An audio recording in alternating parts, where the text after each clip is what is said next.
Oh, thank you.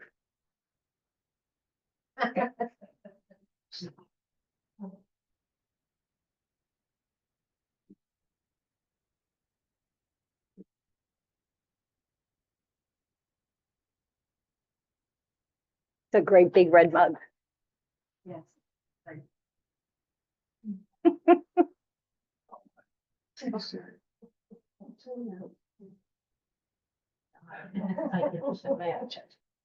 Hi, Lou. This is the fun part about being early. I get to say hello to people as they walk in. And I get to see that someone's walking in because everybody looks that way. Hi, Penny. Good morning.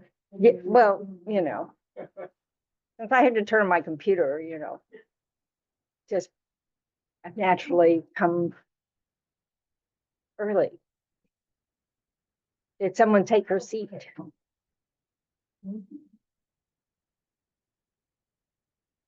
The comfy chair, although it's very low. So there we go. Feel free to sit on the floor if we need more cushions.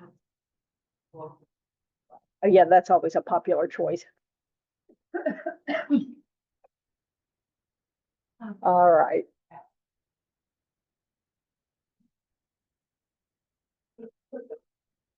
Oh, there must be someone else. Keep coming. Dribs and drabs. One of the others. More others. There are more others. Thank goodness we always have room for more.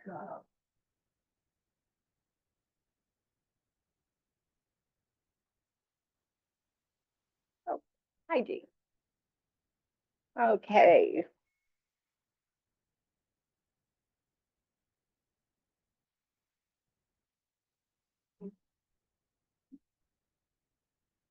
Okay, we think we're settled? No, not yet. Okay. So you should be late. I know, that's the Like a tradition. Tibetan teacher. Yeah, well, if we didn't have to do all this computer stuff, you know, Yes, he does. yeah, especially back when he was on really tight schedule. He didn't mess around. He was on time, generally left on time. Yeah. But apparently that didn't work as a model for any other Tibetan teacher. So, but my teacher would occasionally show up early, you know, and so they'd, you know, there'd be 3 nuns out of 20. You know, and you know, that made us all start realizing early is better. Yep.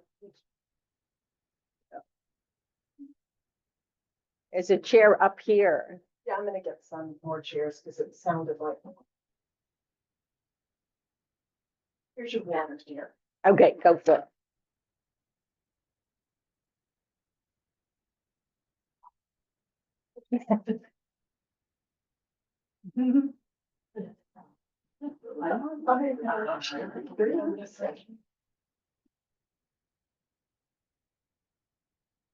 Did y'all go to a protest yesterday? Yeah. Yeah. I support your enthusiasm for participating in our country's democracy. Hello.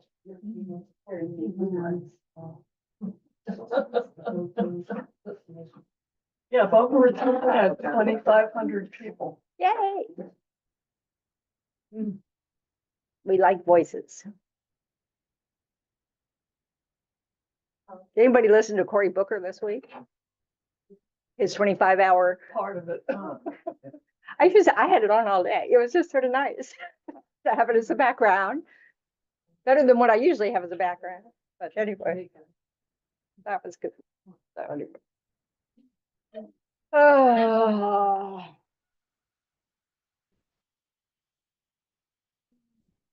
Now do we think we're ready? So, Yay. Okay. not that we're. Well, neither am I. Okay. We'll begin. But no, Anne and Giselle still have a conversation going. Not Anne, it's really Margaret. Y'all done? Yeah. Okay.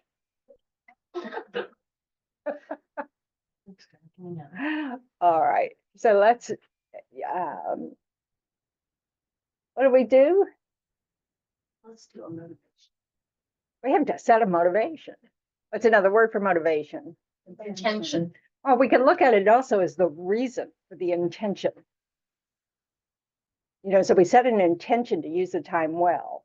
An intention is an action, you know, but we want to make it in relation to a good motivation. So what's a good motivation?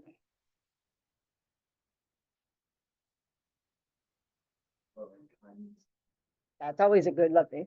And towards whom?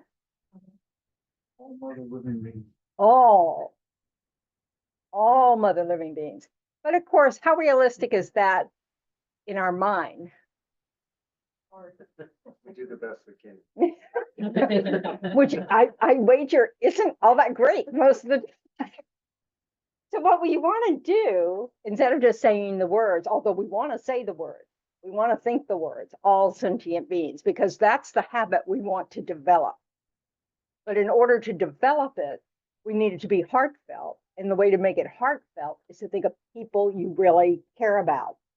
And they don't have to be people you know, they can be, you know, people struggling somewhere, you know, it can be anybody, but you want to make it real for you so that you mean it when you have this motivation. So it's, you know, you think of, not only do I suffer, but these people I care about suffer. And not only do they suffer, all their friends suffer. Not only do they suffer, all their friends suffer. And, you know, you just make the group bigger and bigger and bigger and bigger and bigger, you know. But you start with, you know, something that you can really connect with. And our prayers, when we have a karmic connection with people, which is, you know, how we have friends, but, you know, have some power because of the karmic connection.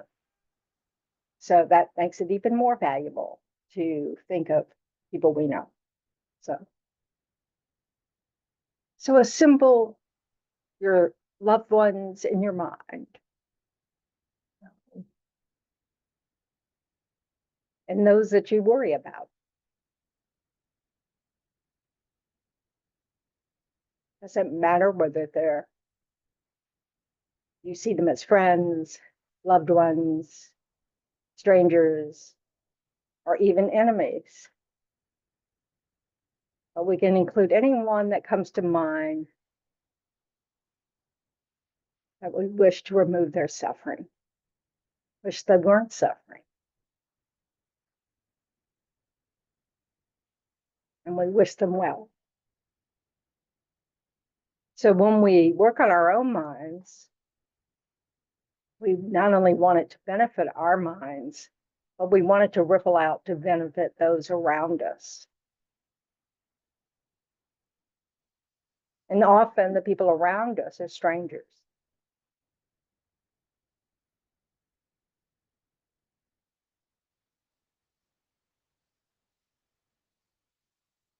But if we work on our minds, then we can develop a mind that doesn't harm anyone else.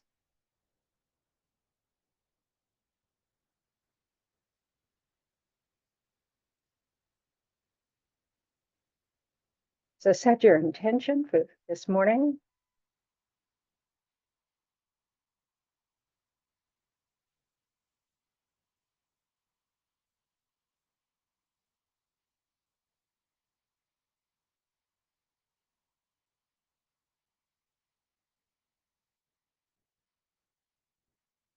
We'll recite the four immeasurables on page 34.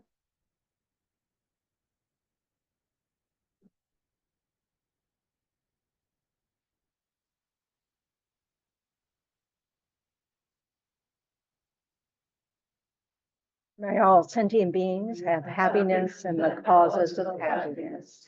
May all sentient beings be free from suffering and the causes of suffering. May all sentient beings be free from the happiness that is free from suffering.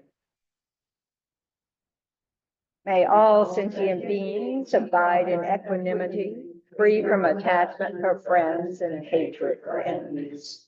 I read it. And then we go to the refuge prayer on 98, page 98.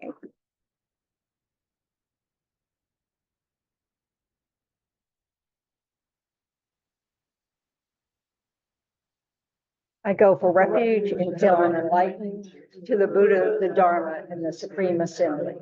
By the mirrors I create through listening to the Dharma, may I become a Buddha in order to benefit all sentient beings. I go for refuge until I'm enlightened to the Buddha, the Dharma, and the Supreme Assembly.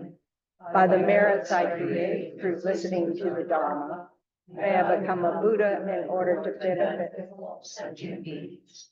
I go for refuge until I am enlightened to the Buddha, the Dharma, and the Supreme Assembly. By the merits I create through listening to the Dharma, may I become a Buddha in order to benefit all sentient beings. Thanks, Nana. Okay. So we've been talking about the 7-point mind training, which is text by Geshe Chikawa. Sure, that's how you pronounce it. Never trust how I pronounce anything. It's not my skill.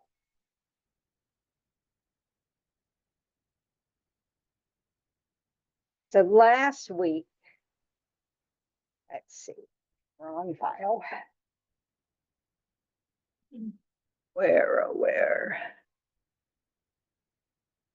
Oh no, this is the file. I can't read. Huh. Okay. Okay, just so 7 points. Okay, so the first point, which is what we talked about last week, was train in the preliminaries, which were things like getting the room set up for meditation, setting up an altar, setting a motivation, those kinds of things, you know, and meditating on death and impermanence, you know, all that kind of stuff. You know, that's to get your mind in the right place.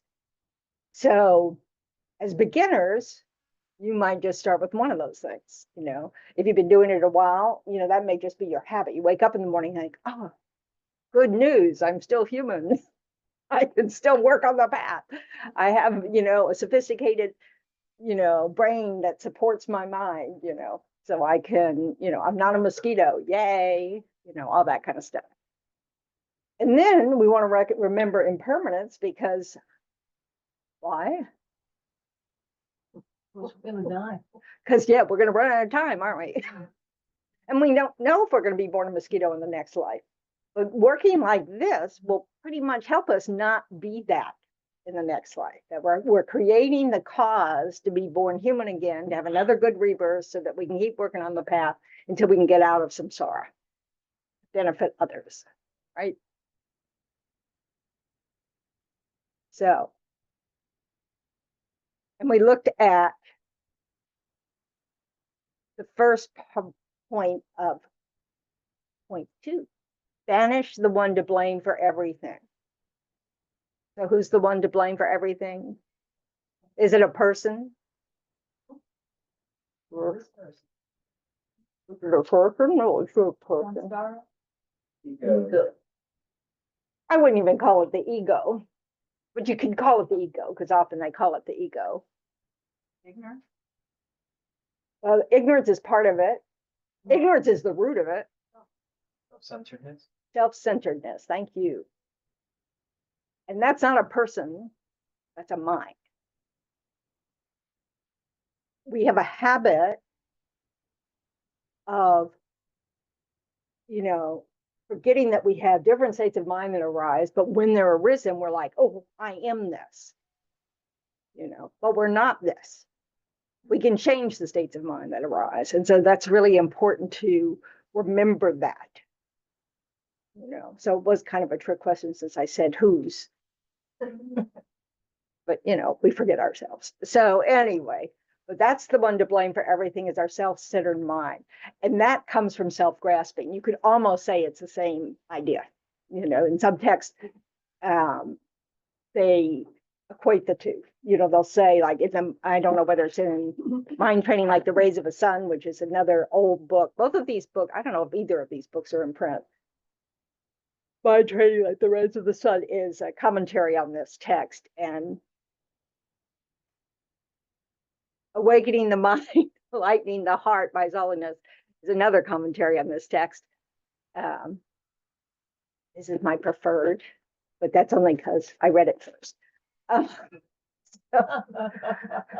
it was absolutely the first book in the Tibetan tradition that I adopted. I took it with me everywhere. I think it even went to some village. So,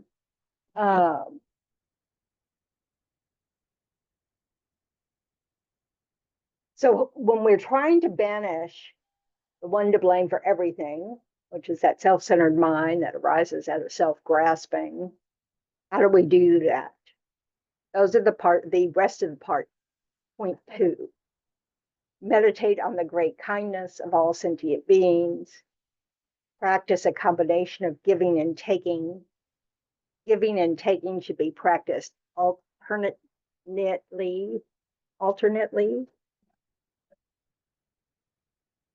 And we should begin by taking from ourselves. These two should be made to ride on the breath. Inserting the 3 objects, 3 poisons, and 3 virtues, the instruction to be followed in brief is to take these words to heart in all activities. Okay, so meditate on the great kindness of sentient beings. How do we do that?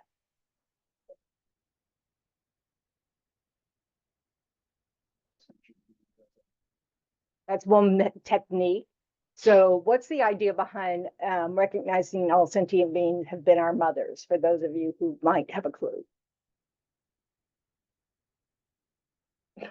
Is that again, recognize? I'm sorry, I couldn't hear you. No, can you say it again? Yeah, but yes. So how did I say it? Recognizing all. Well, I know what That's our mother. the first step is recognizing one method. That's what I'm trying to say. One method is recognizing all sentient beings have been our mothers. What do you imagine is the point of that? Showing unconditional love and gratitude. So as a mother, you know, all you mothers there, all you fathers there, you know the sacrifice you make for your children, and how there are all sorts of moments that make it pay off. There are also all sorts of moments that don't. It's hard work. So if we are recognizing all sentient beings as our mothers, what are we trying to recognize?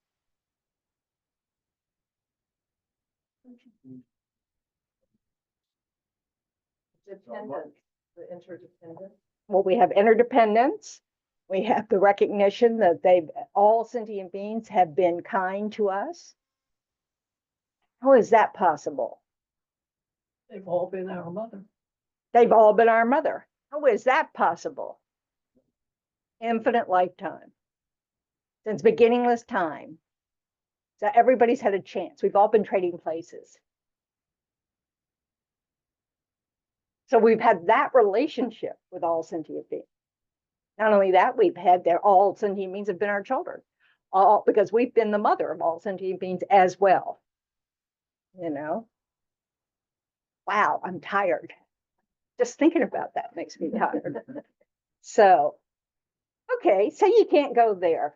What's another technique for meditating on the kindness of sentient beings? You could not speak up, right, boy?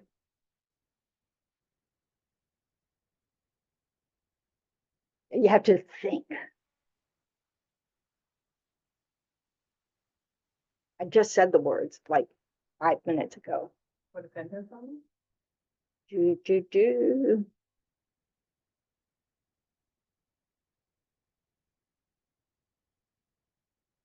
Just thinking of the kindness of strangers.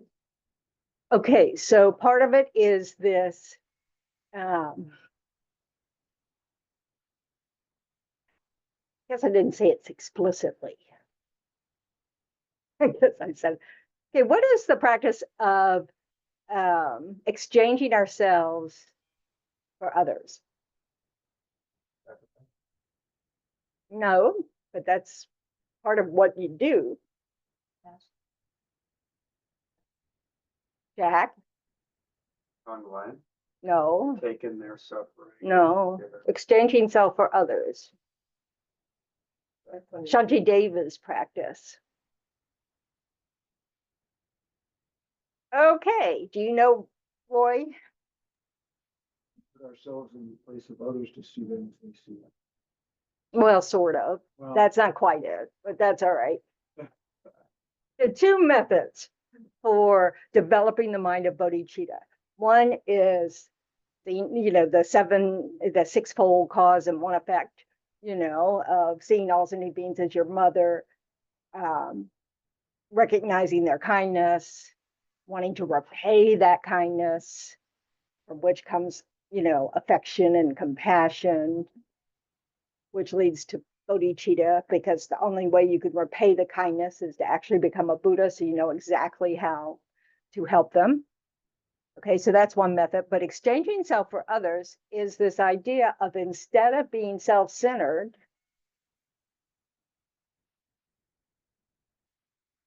Everything for the happiness of others and for the. it's only thinking of benefiting others. That you're replacing what you normally think of as your most important thing, which is benefiting you, benefiting me. I'm not out of this picture. So, and we want to replace the object of who we want to benefit. Instead of being ourselves, we want to replace it with others. So that the first thought that comes to mind is, how can I be of benefit? And that's the path to happiness. Right. It is not eating whatever you want and not gaining weight.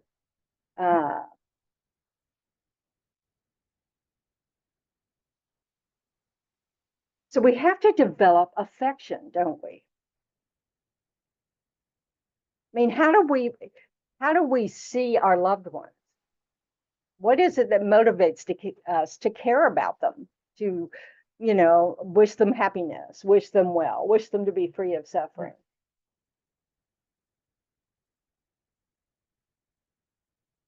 I guess nothing. Well, You didn't know today was going to be test day. well, it's based on attachment. Largely. Well, we can look at that contaminated side. What's a positive side?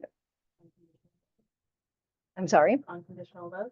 Unconditional love. That's what we're aiming for.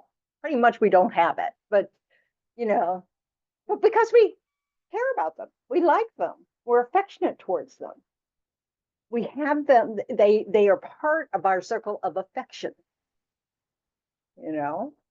Affection's really important to develop in order to meditate on the kindness of sentient beings. So we have to come up with gazillions of reasons why sentient beings are kind to us.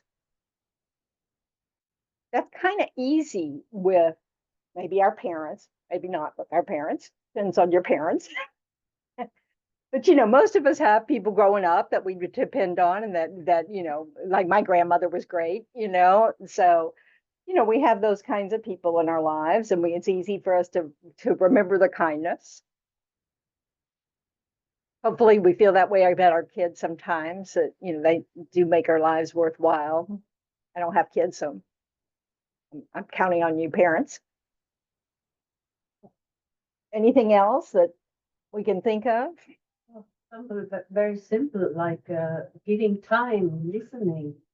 They do that for you, don't they? Yeah. Yeah. Isn't that kind? Y'all are a bunch of blank faces. He'll create the causes for us to be able to practice. Okay, now that's an advanced view, That's for sure. and that's definitely where we want to head.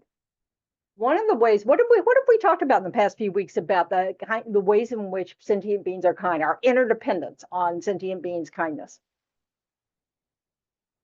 Apparently nothing. Talked about like the food we eat, clothes we wear, the air we breathe. Exactly so. So anybody got clothes they made themselves on? That's probably not the correct way to say that. I probably dropped it. Anybody? Okay, how about the food you ate today? Did you grow it? Okay. How about the water coming out of your shower? Did you pump it?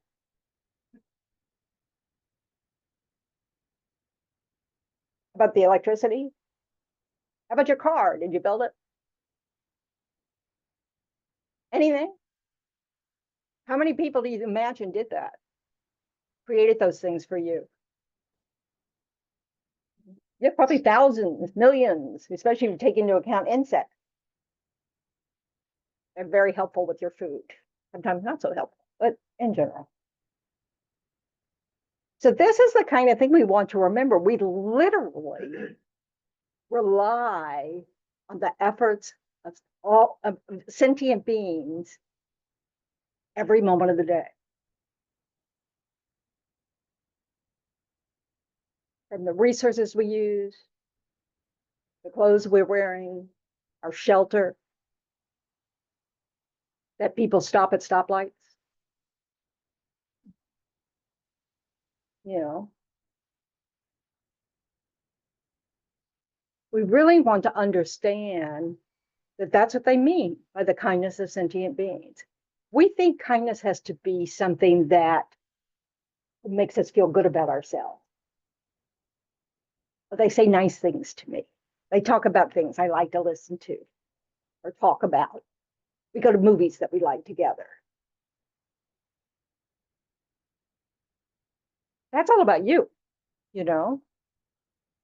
But the reality is, you know, we're dependent on all sorts of sentient beings for literally everything that surrounds us, that we consume. Someone said air we breathe. You know, who do we have to thank for that? Trees. I could recommend a book called Carbon, the Book of Life, Carbon, by Paul Hawken. Those of you really old might remember Smith and Hawken catalog for gardeners, right back when Hawkins become a you know, a environmental knowledgeable person. Anyway, wrote a book called Carbon, the Book of Life, and it's about how all things communicate, you know, down to our cells, and it's kind of fascinating. So anyway, and we're dependent on that. Yeah. I went to pick a flower the other day and then I was like, oh no, I'm killing it. Yeah. But But so so I didn't pick the flower, but then I'm thinking about how we give flowers as an offering. Yeah. And sentient beings, plants are not sentient beings, as correct? far as we know, yeah. Okay. But the point is, the good news about flowers, you don't have to kill the plant to have a flower, you know. If we find out it hurts them, we should stop doing it. You know, as we more and more understand things, then, you know, we're going to have to deal with that. Can we survive without killing on this planet, in this world? No. We can't take showers without killing all these critters falling all over us. Isn't that a nice thought? Anyway, I digress. So when we meditate on the kindness of sentient beings, we don't just think of the nice things people do for us, you know, nice words, nice gifts, nice help, whatever. We really want to think deeply about our interdependence on sentient beings, and that everybody's participation in the world, in whatever form their work is, we benefit from. And hopefully we're contributing in some way to that as well, that we're part of that mix, you know, and have gratitude. And also understand that our happiness is entirely dependent on sentient beings. You know, and so in addition to all the resources we get from sentient beings, it's like what the great yogi Don here says, that we can't become enlightened without sentient beings. And guess who are our best sentient beings for becoming enlightened? Who are they? Hmm? So we don't like. Yeah, the people we don't like. Drat. But when you really think about your good qualities, like patience, where does that come from? Dealing with something that's difficult.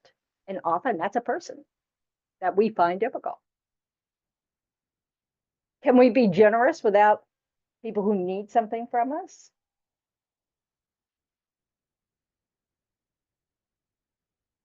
We need people for generosity. And they need to need something for generosity. You know, so someone says, can you help me? You know, and if they're a difficult person, oh, you get, it's a double whammy. You know, you get to work on your, you know, equanimity. I will help who ask, you know, and patience probably. So all of our good qualities, kindness comes from, you know, this desire to make others feel good, you know. Oh, there they are again, sentient beings. We don't have any good qualities without our interaction with others. They involve interactions with others.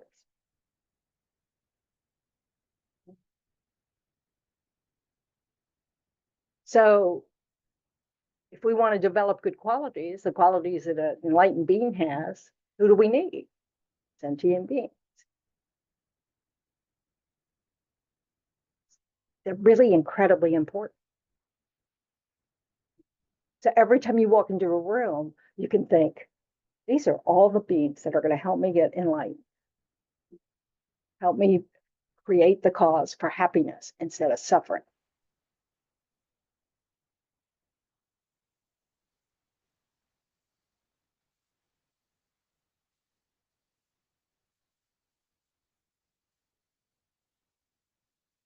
So one way to do that is to think of everybody as having been our mothers and then follow that through. That's the, is that a Sanghas method? Is that a Lamrim Chenmo? Or you can think about exchanging self for other, which is in Shantideva's text, The Way of the Bodhisattva. So exchanging self for others involves this trying to have a realization that we're no different. You know, that all of our labels of people, difficult people, friends, enemies, you know, people we're indifferent towards, all that stuff is all from our perspective, right? Our strangers are somebody else's friends. Our enemies are somebody else's friends. You know, it's just that's from one perspective, you know, and so that's not very important. You know, I mean, it may depend on, you know, it may affect who you ask to go out to lunch, but it's not important in the big scheme of things. It's just your point of view, and it changes, doesn't it? We don't have the same friends we had 20 years ago. You know, we may have a few or one, but it changes. People, you know, all of our friends were strangers once, you know. Our enemies can become friends. Our friends can become enemies. Anybody divorced? You know, We know how that is. So this setting aside our preferences, you know, and starting to look at sentient beings as other beings that want happiness and don't want to suffer, you know, just like me. So when we can come from that angle. So what's one of the, so this idea of a combination of giving and taking, that's Tong Lin. I think Tong is giving and Lin is taking, or the other way around. Anyway, that's the Tibetan, Tong Lin. Giving and taking. What does that involve for those of you who know? You came up with the word, surely you know. Well, you take all their suffering, and give all your happiness, and Virtue and causes of happiness. So it's this idea of when you look at someone, you know, like your loved ones, you know. Have you ever had a sick child that you just, or a sick pet that you just would love to trade places with? You do anything to be able to take their suffering away from them. This is the idea, you know, that we look at any suffering and we want to take it on for ourselves. And so we imagine that we're doing that. We're taking on the suffering of sentient beings. And we start with people that we like, that are close to us, and we just keep expanding it. We can think about strangers who are caught in some situation like a natural disaster or a war, or, you know, we have endless choices. So we can, you know, and try to take that suffering on, you know, and imagine them being free of that suffering and all the causes of the suffering. And the causes of their own past action. You know, that's what karma is. Then we try to give them all our past positive actions, the merits from that, so that they will have it ripen as happiness for them. So we're just visualizing this. A common way to visualize it is that you visualize dark smoke or ink coming from other beings, and that's their suffering. And you breathe it in. And it can go straight to your heart and explode that self-centered habit. It's really helpful to think of it that way. That, you know, you've got all the self-centeredness, but this action of wanting to take on the suffering of others can completely, you know, eliminate that self-centered mind. And Now I have all this darkness in my heart. I took on all this darkness and now it's in my heart. No, it's not. It's exploded the rock of self-centeredness and it just disappears. Yeah, no worries. Well, that needs to be my visualization as well. Yeah. And it doesn't go out, you know, it doesn't like then pollute the environment. It just, you know, it all implodes. It's like, you know, a missile directly going into the, you know, this dark, dark, dark rock, if you want to think of it that way, of self-centeredness. Mhm. And that explodes and it's all gone. And what is that self-centeredness replaced with? Because that's already there, right? It's not like we don't have love and compassion and kindness and all those things also in our habits. Mhm. So we breathe that out. All that white light, and we imagine that going to all these suffering beings that we just took their suffering away from and filling them up. You know. Don't worry, you don't lose it. In fact, it increases. That's beautiful. The more that we have this habit, the more that, you know, our desire to be kind, our desire to take, you know, free people from suffering, our desire to help them create the causes of happiness increases because it feels good. feels a lot better than worry, than, you know, wishing things were different than they are, than anger. You know, and this is what helps us grow our good qualities. You know, it's like we don't want that self-centered mind. We want self-care, don't mistake that. We just don't want that self-centered mind. That doesn't make us happy. What does our self-centered mind do for us? How does it make it miserable? How? Endless grasping, never. That's not helping. Exaggerates. Isolation. Can we, how does it isolate us? Makes us blind, just blind. Yep. It, what did you say, Tal? It exaggerates. It exaggerates what? The fear. The self.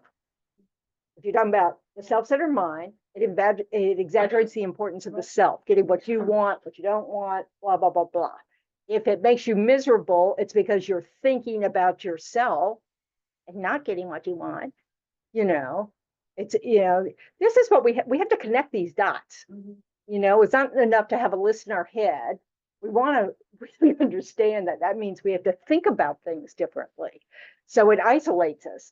How does it isolate us? Well, we keep separating ourselves from others as if somehow our happiness and our suffering is separate.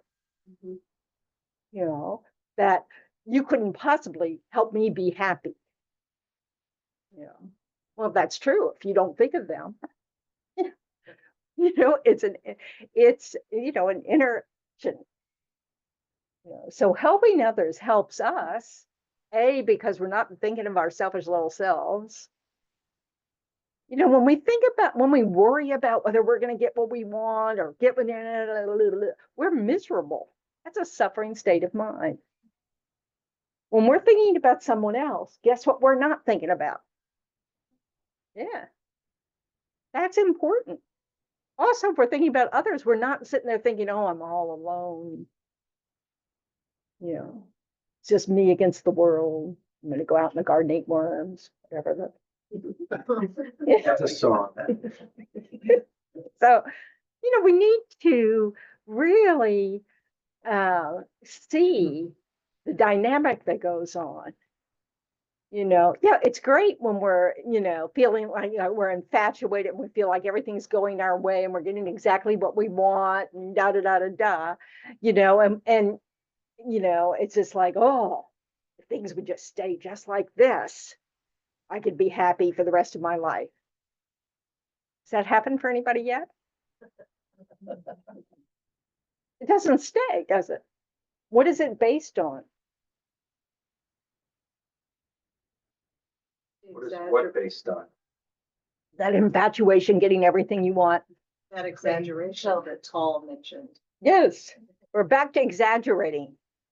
And it's usually based on some sensory experience. You know, whether it's attraction to another person, whether it's attraction to food or attraction to, you know, being able to pay your bills. You know, we can just get all caught up. You know, some people are caught up with wealth. They're caught up with food. They're caught up with a person. You know, they're caught up with their children, perhaps. You know, it's just, it's what we need to realize, though, that if we are getting our so-called happiness from the direction towards us, of what people are doing for us, that's going to be very temporary and it's going to change. You know, what I think it was Lama Yeshe used to say, okay, so because he was teaching all the hippies, right? You say, oh, so you fall in love, you find the perfect person, and that lasts what, 6 weeks, you know?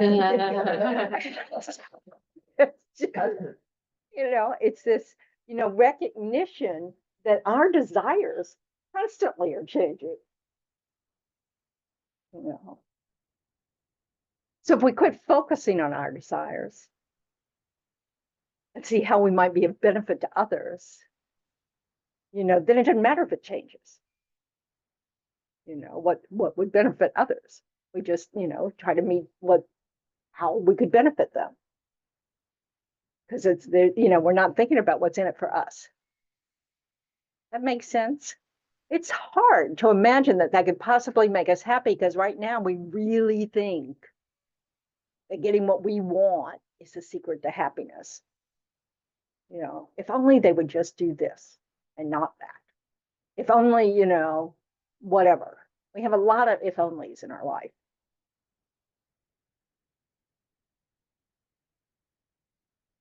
So if we would think instead of how can I take the suffering away from someone else? How can I give them the roots of happiness, the causes of happiness? And they blah, blah, blah. So part of these steps, I've skipped a step. We should begin by taking from ourselves. What can we take from ourselves?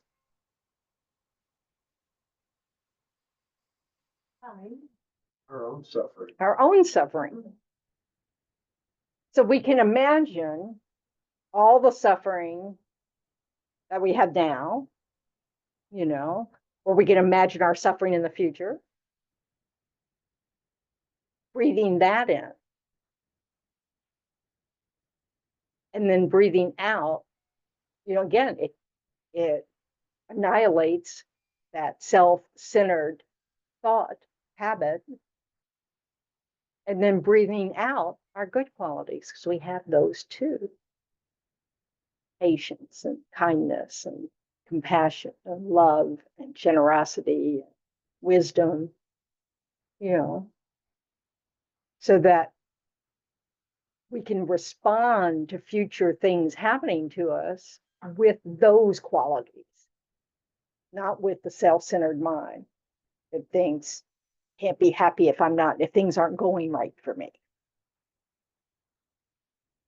Because that's part of our habit, is we really believe that things have to be going right for us to be happy.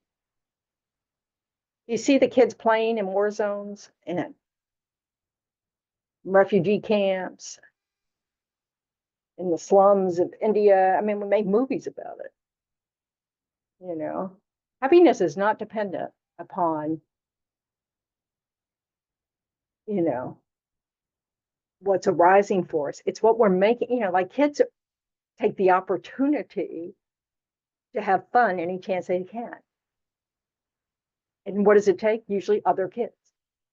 It's an interdependent activity. If it was not possible to be happiness with difficult circumstances, no one would be happy in difficult circumstances. But we know that's not the case. We even have experience of it for ourselves. When we're going through a tough time, it isn't like every moment is tough. It's, we can make every moment during those times, but generally there's also rest from it. It depends on what we're feeding. If we're constantly going, oh, I can't be happy because, I lost my job. Can't be happy because I lost my job. Can't be happy because I lost my job. Can't be happy because I lost my job. I bet you're not going to be happy by yourself. Because you just talked yourself into it. Doesn't mean you don't have to get a job or that there aren't problems because you don't have a job. That's not it. It's not about denial of what's going on.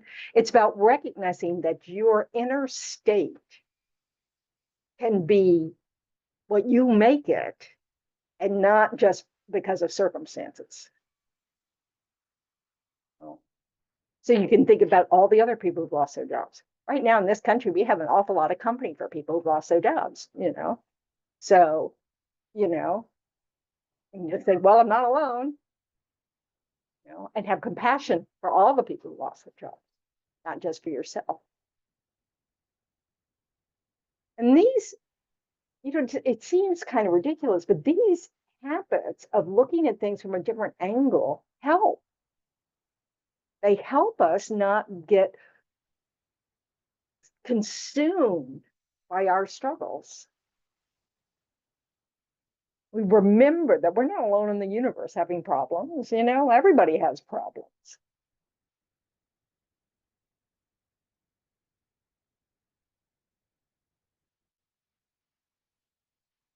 And we just have to keep going.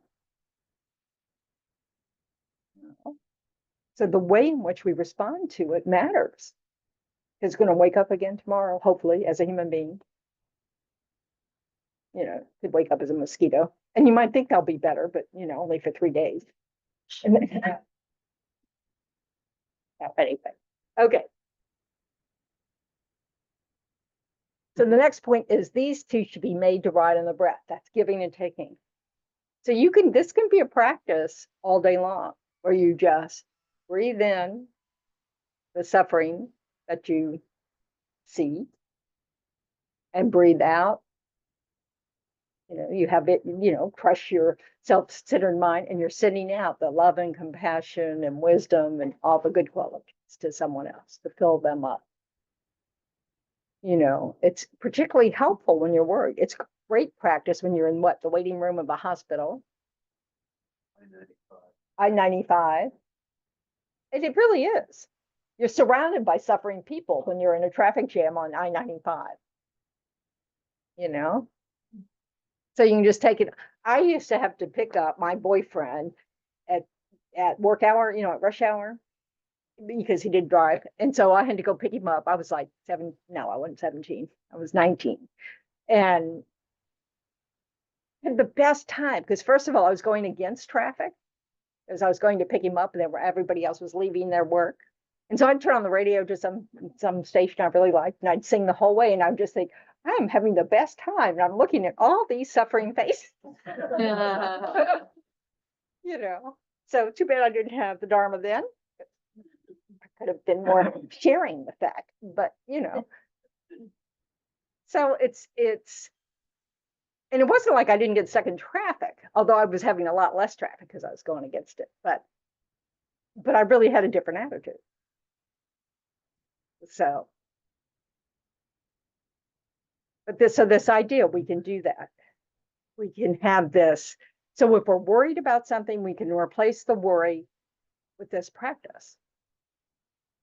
Think, I bet I'm not the only one in the world that's worried about something like this. I'll just take that on. You know?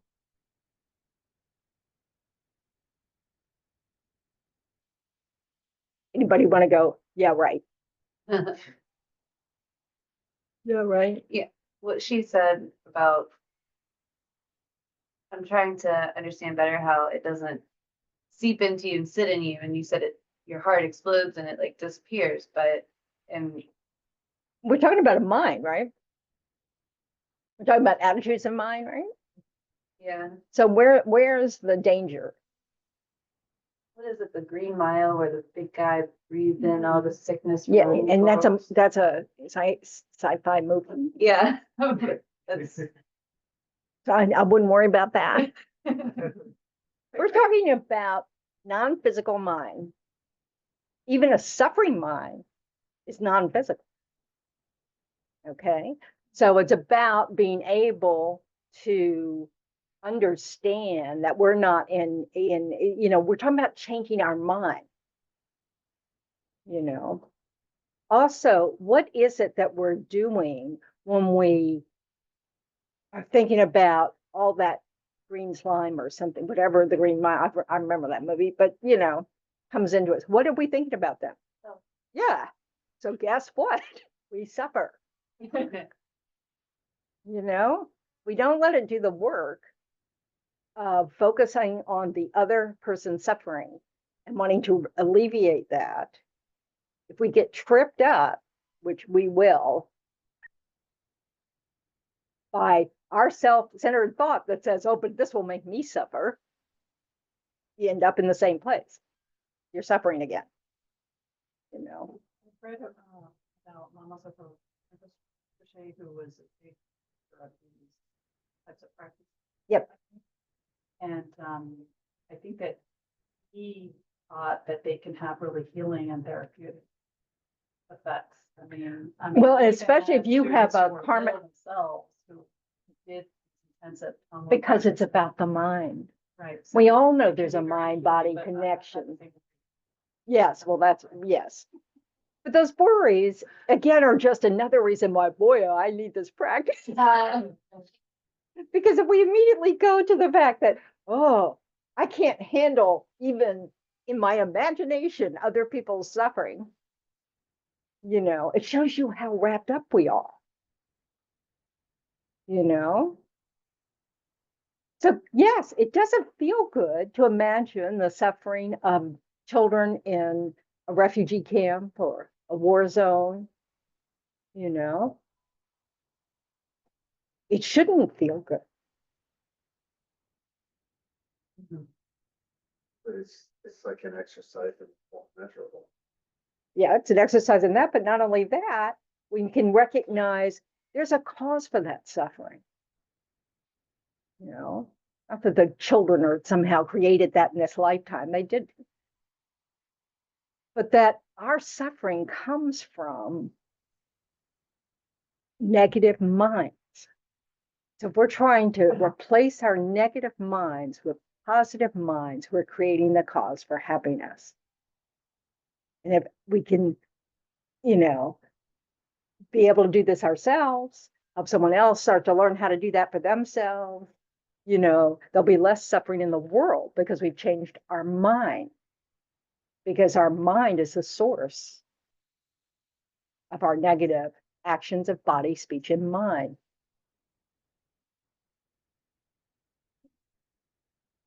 So future worlds that we end up on will be better. But mostly it's just this really recognition that yes, it can have benefit. And if we're taking suffering away from someone we have a karmic connection with, those have more power. If we have, because we're praying for them. Twins must know this. If you have the karmic connection to be born in the same womb as your sibling, that's a strong karmic connection. So it's interesting to just think about, how interdependent we are.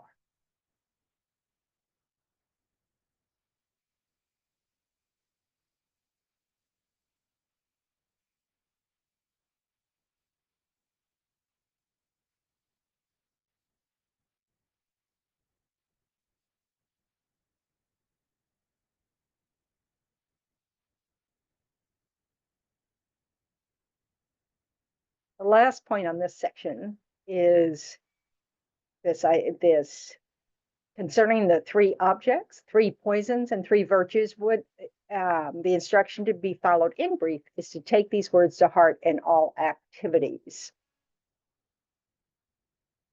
So the 3 objects are things we're attracted to, things that we are averse to, and things that we are neutral towards. Okay. And those objects generate, our craving, the things that we're attracted to, our attachments, aversion, and ignorance. Ignorance is this like, all those, neutral, it's all, we're just indifferent to that. It's how we feel about strangers often. We're not thinking about them. They're just, we don't even acknowledge their existence.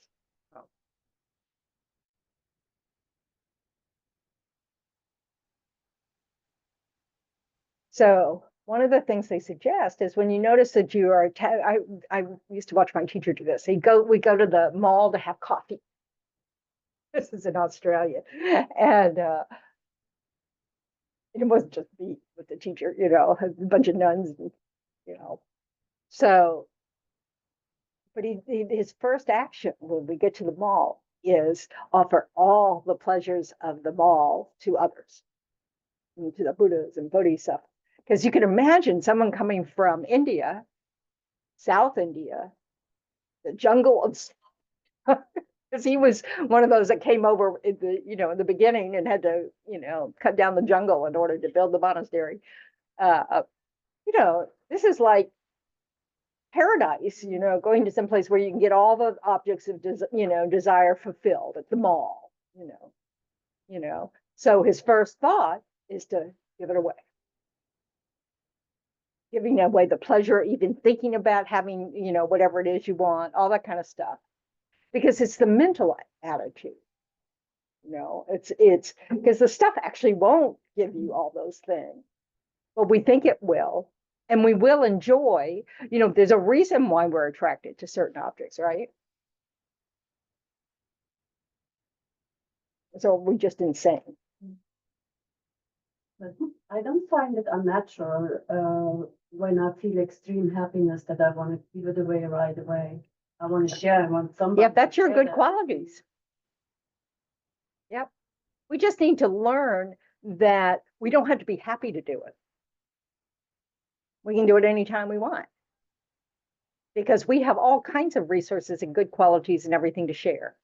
We have all the ones we've ever done that are going to ripen in the future as some form of happiness. Whether it's, the wonderful tasting coffee, So, this, I mean, it's hard, it's like you have to weave, you have to sew all these things together, karma, and we're talking about minds here. Why do we do water bowl offerings? To help us create generosity in our mind? Obviously, I don't think the altar needs water bowls. There's nothing on the altar that's going to benefit from water bowls. It's a practice to develop, first things first, we need to offer something to our guests, the enlightened beings. That's just developing a mental habit. And it's important because it's about developing a mental habit, because mind's everything.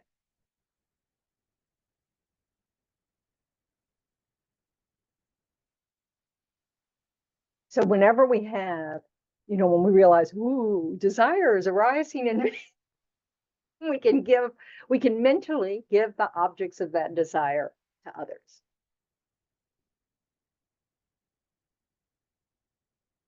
It's just instead of going, grasping after it, we just give it away.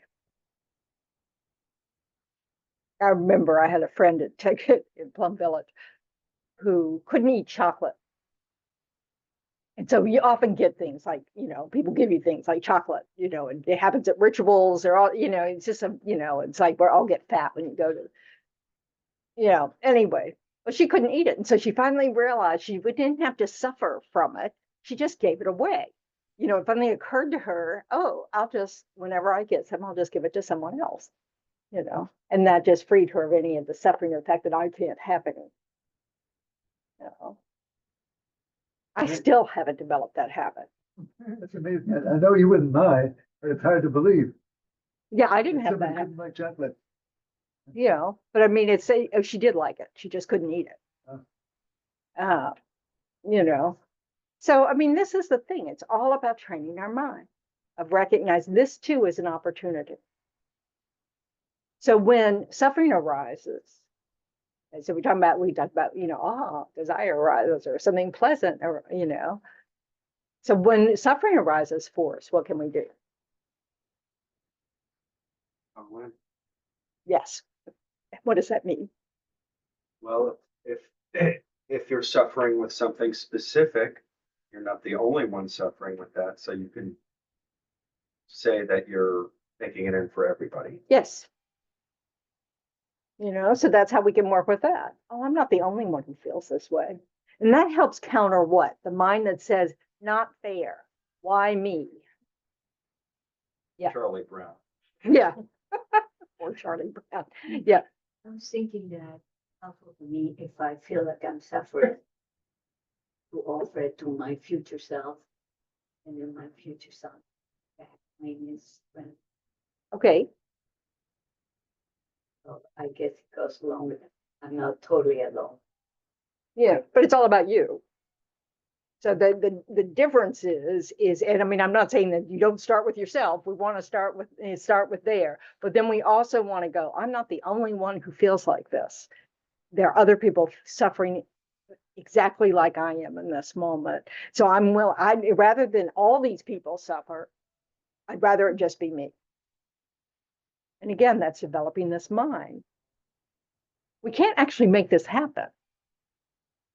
So we have this is a fear-free exercise, but it's that mental habit is because what's the alternative is to start worrying about yourself. You know? So instead of worrying about yourself, you can accept that you're no different than others. Others are suffering the same way.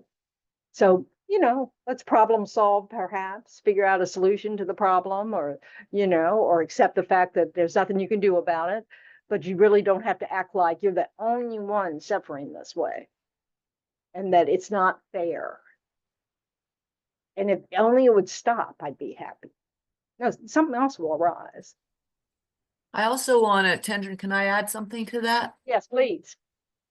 I'm also thinking that take it a step further, there are people that are suffering far, far worse than me. Yes, you can do that too.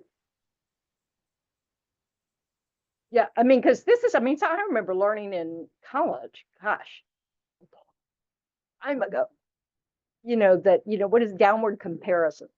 That, if you help, sick, someone who's sick, you're helping someone who's sick, you can help them feel a little better if you remind them how much worse it could be, that other people are suffering, or they go around to other hospital rooms and see that, oh, this isn't so bad, it's called downward comparison. So, and it's true. It kind of makes you realize that I can handle this. I can't imagine handling that, which is why it may not be the best mental habit to build because you may have to handle that at some point. So, but this is all about putting it in perspective. We are one of billions, but we make it as if it's so important. And I'm not saying it isn't important. It's just given that you are one out of billions, maybe it's not the big tragedy that we're holding in our mind where we make ourselves really suffer just by thinking about it. That's adding suffering to the suffering, and we don't need to have that habit. We can change that habit. Because that's just mine. Instead of telling ourselves, oh, this isn't fair, there's da da da da da da da, oh, I can't handle it, blah blah blah, oh, I can't, blah blah blah blah blah, blah, ad nauseum. If we say, oh, okay, well, I have to deal with this, and I'm not the only one. Maybe I can even find out from others how they handle this, so you Google it, So it's, don't take all the advice you find on Google. This is, warning, but, it's just, we get so hooked by our own little view. And by trying to start to think about others, like on the breath, that just opens our view up. So it's not just, we don't have this one view. We're part of this whole mess of stuff. And it is kind of a mess, but, and if we're turning our mind towards how can I benefit all these kind sentient beings who are also suffering just like I am, that again shifts our attention away from our own suffering to how can I be of help? And being of help is one of the best things for your mind. We all like it. We love the fact, oh, when someone smiles, oh, thanks for your help. None of us hate that feeling. So it's just that shift. And it's not an easy shift to make. It takes effort. It takes practice. It takes reminding us. But this is the idea of trying to take this on the breath. And every time you breathe in, you're taking on the suffering of others, and you're breathing out all the causes of happiness for others. And that generates a cause of happiness for ourselves.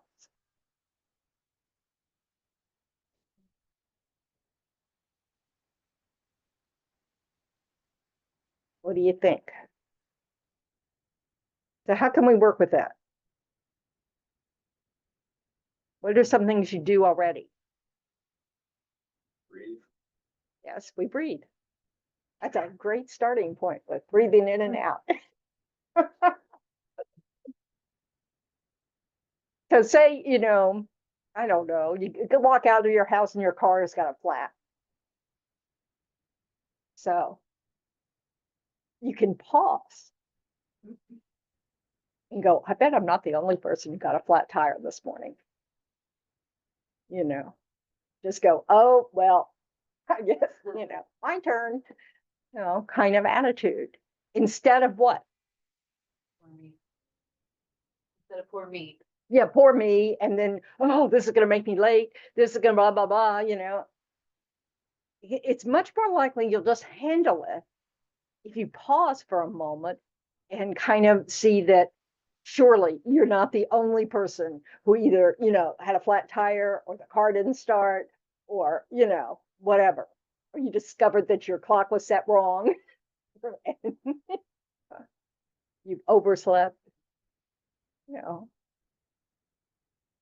This is, yeah, Rebecca.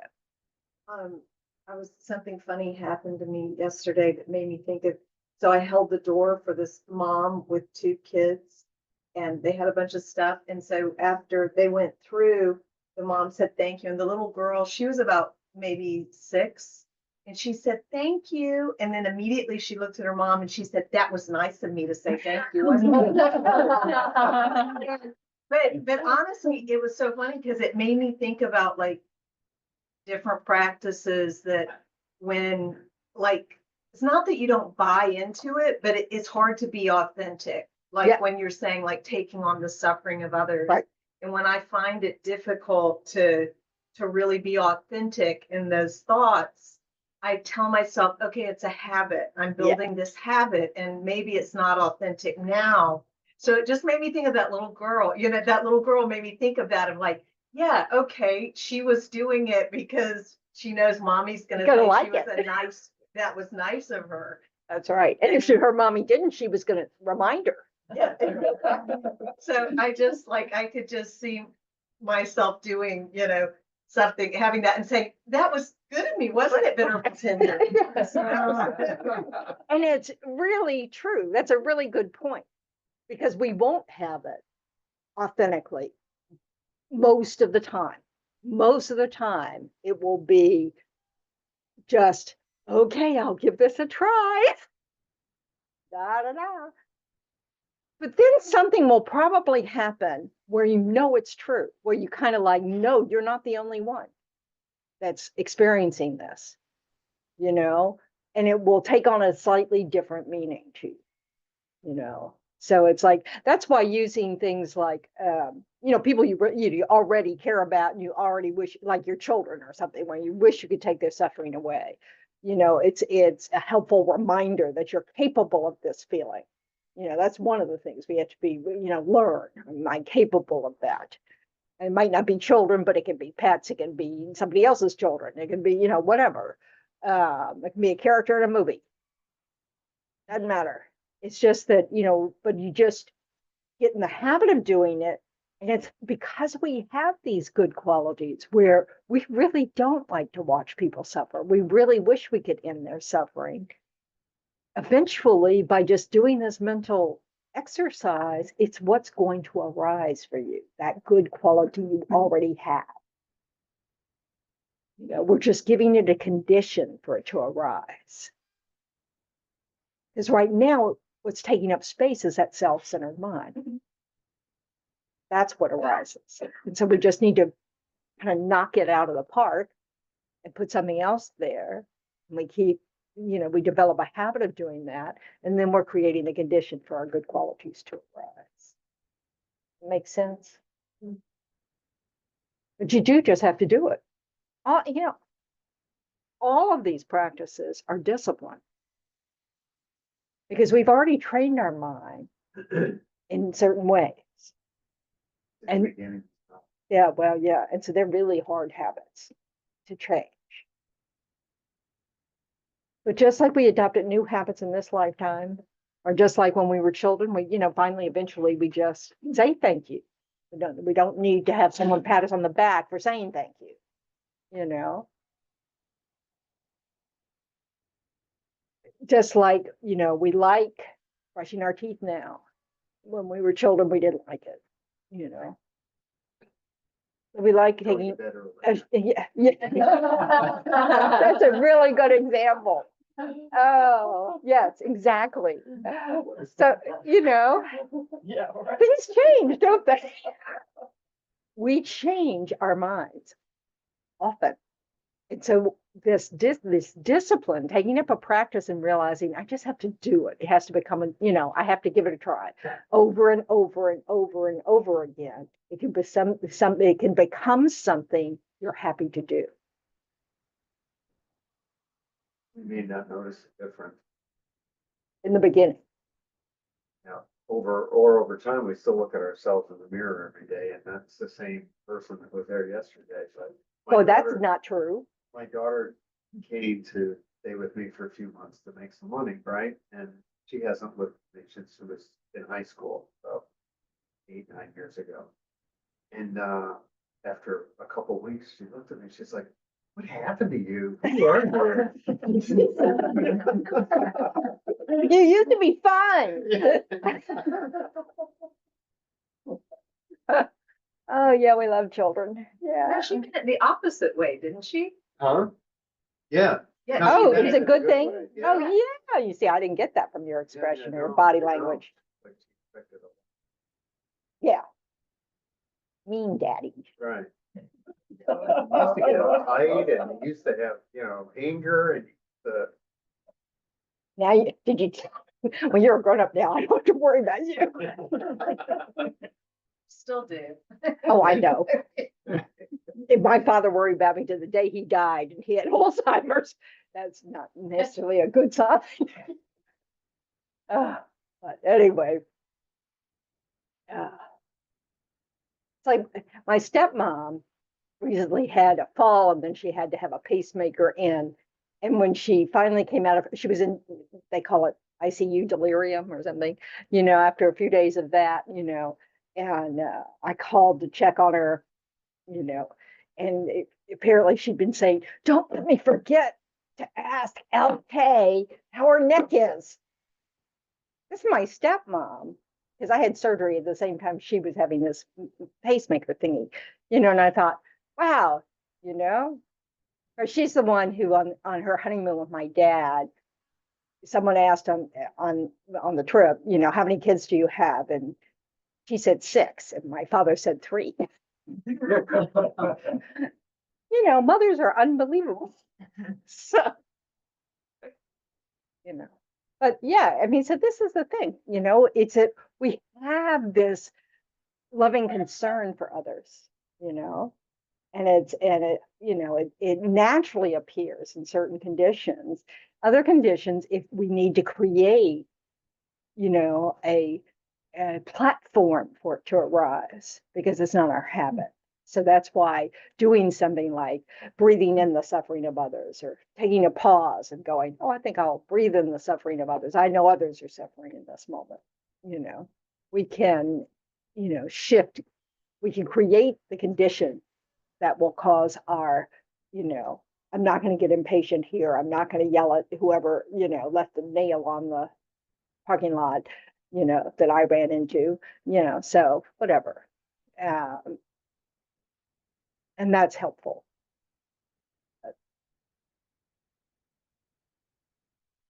And even setting an intention, this is why, we drone on and on with teachers. No, set an intention, set an intention, set an intention. Wake up in the morning, set an intention. These things help. When you have the habit of it, it kind of just shifts your energy a little bit, so that, maybe as soon as you walk out of your bedroom and something that isn't going your way, that might happen before you even walk out of your bedroom, you can step back from it and not get hooked by not getting something you want.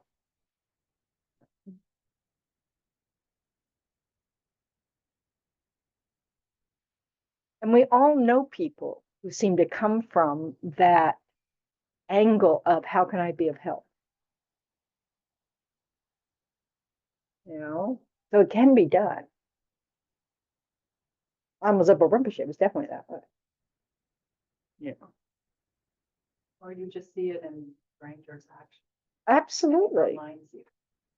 I was at the grocery store and there was a line and a person had used up all his coupons and his food stamps, which I see more and more now. Yeah. Because it's so expensive to buy food. And so I was thinking to myself, okay, practice patience and equanimity and these things. And the girl in front of me told him, hey, do you mind if I just make up the difference for you? I'll just pay the difference. It wasn't that much because the food stamps didn't cover everything.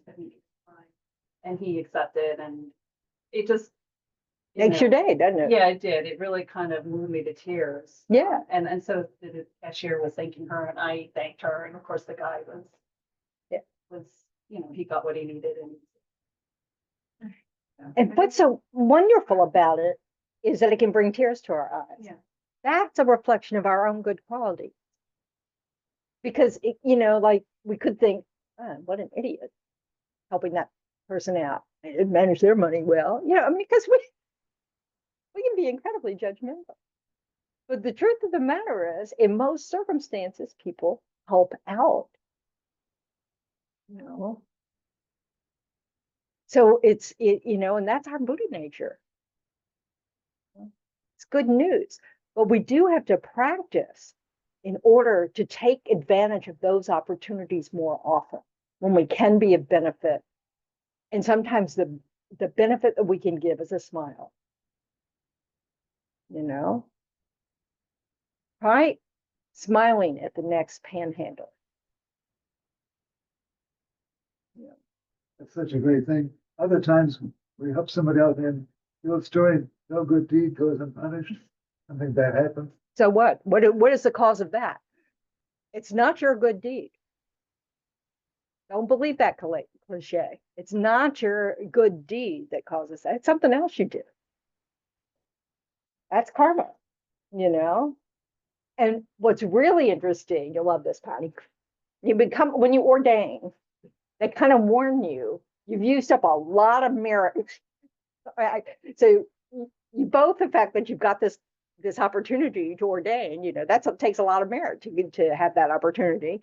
And then, but it also creates a lot of merit to ordain. So what happens? All those seeds that were going to send you straight to the hell realms will ripen in this life. It's like getting sick or, not having any money. So they warn you that, it's even in the Lamrim Chenmo that, maybe, if you practice and blah, blah, blah, unless you're ordained, you'll be even happier in this life.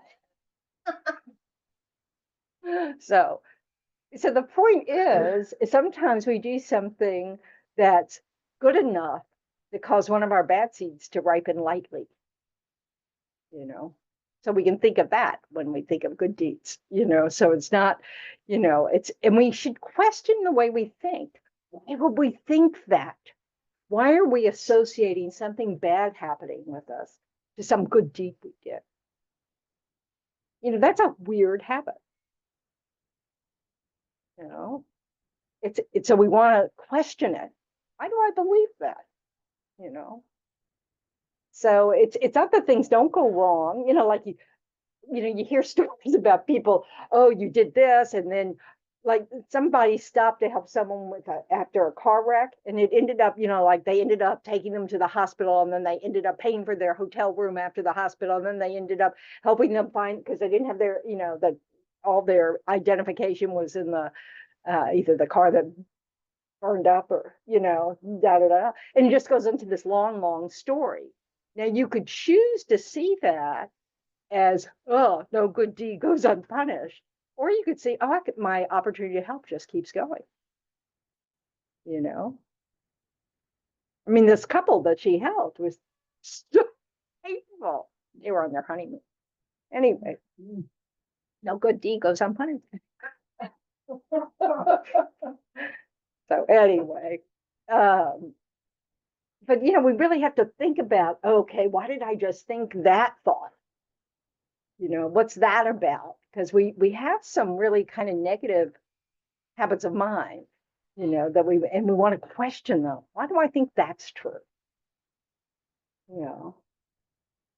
So anyway, that's enough of me. These words is not enough of Buddha, but you know. So what's today? Yeah, that part I know. The 6th. So next Saturday, Medicine Buddha Puja. Okay. I'm just putting it up on the chat. She's so sweet. You're on it, Anna. Thank you. So, okay. And what else was I going to say? Nothing exciting. Okay. And the teaching on Thursday still happening. Yeah, that's happening. So that's all we need to know. And And the retreat. on that yesterday was the deadline. Is it the 15th is the deadline or the 5th? You mean the pilgrimage? Nepal, India. Yeah, pilgrimage, not retreat. I mean, yesterday, Yeah, over. we're still, it's not a, Firm deadline, yes. like everything in Buddhism. It depends. So, okay. So, okay. I mean, it wasn't an inherently existent deadline. Yeah. Does mean that. You know where Nada is? Is that a stupa behind her? It's a picture of a stupa. That's the picture of a stupa in Nepal, in Kathmandu. Which we will see if you go on The pilgrimage. A picture taken from Venerable Rubina. Ah, yes. I never been there. No, me neither. I like that. Oh, it looks like you're All there right. right now. I saw your hair blowing a little while. I'm kidding.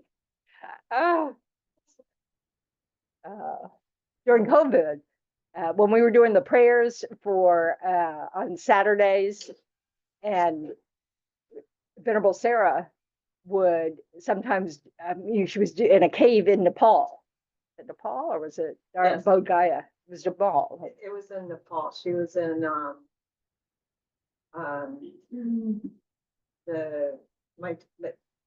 Okay, whatever. Yeah. But anyway, so you could hear all the people. I mean, it was interesting. So it was kind of cool.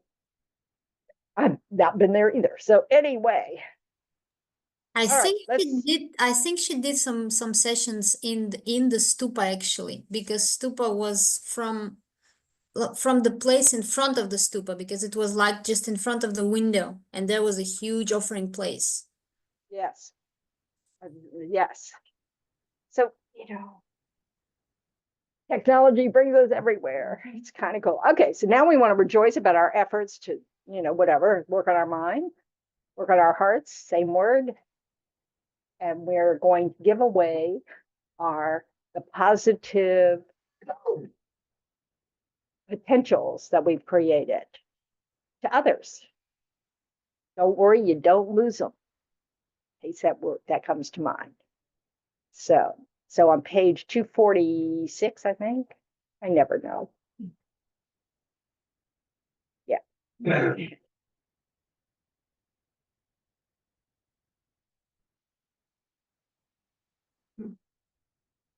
If you would close the chat.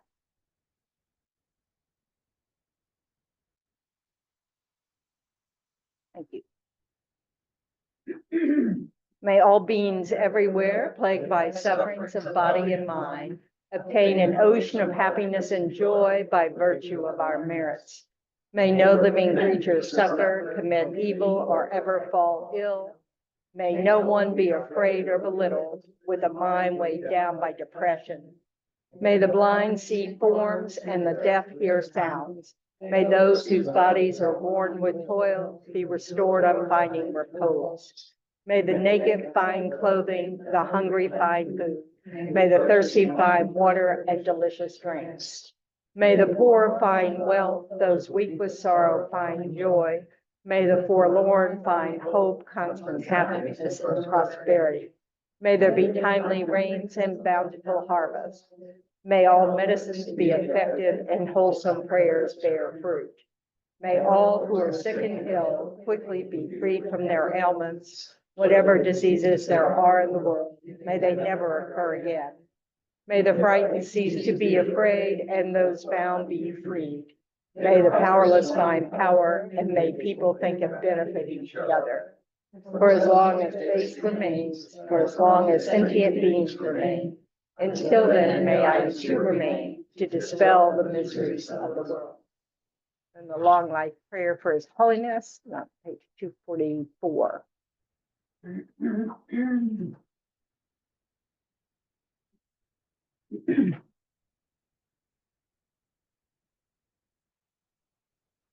In the land encircled by snow mountains, you are the source of all happiness and good. All powerful Chenrezig, Tenzin Gyatso, please remain until Samsara ends. And then for the swift return of Lama Zopa Rinpoche on page 234. Fearless teacher and assembly of the children of the victorious ones, Shravakas and Pratyeka Buddhas, victorious Losam, father and son, along with the lineage masters, all the objects of refuge of infinite lands. Please bestow the virtue and goodness of accomplishing this prayer here and now. Holding and spreading the Muni's precious and complete teachings through explanation and practice, you wore the armor of patience that is never discouraged. Incomparable Venerable Guru, to you I make request. While striving single-pointedly for the sake of the victorious one's teachings, the sole gateway through which all benefit and happiness emerge, and for mother living beings suddenly departed to peace. What a great loss. Nevertheless, through the undeceiving truth of the blessings of the ocean of the three jewels and the great waves of bodhicitta of the children of the victorious ones, may the smile of a reincarnation swiftly beam in glory for fortunate disciples.